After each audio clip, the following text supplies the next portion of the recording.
so we already walked James through our progression on how to bench press. So before we add some weight, we're going to teach him our safety precaution on how to set the pins. So let's get started.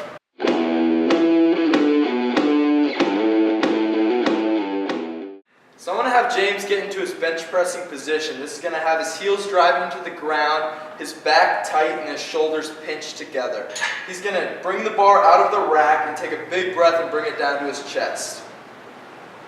What I'm going to look for is that I'm going to bring the pin up as close to the bar without touching it.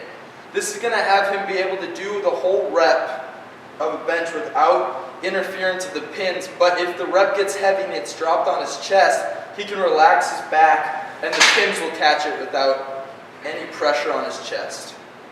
So we learned how to set the pins on the bench press, so let's send it over to James and learn how to set them on the squat. Alright, so we're continuing our discussion on barbell safety in the rack, and what I'm going to do here is teach Mark where to set his pins for his squat. So we've already taught him how to squat, we're ready to start working up. So what I'm going to do is teach him where to set the pins. So go ahead and get under the bar, and what we'll do is we'll have the athlete just squat down to the bottom and hold the bottom position.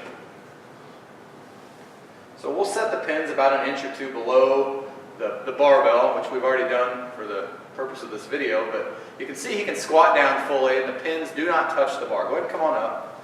Let's have you do 2 reps, and I want you to see that the pins do not interfere with the squat.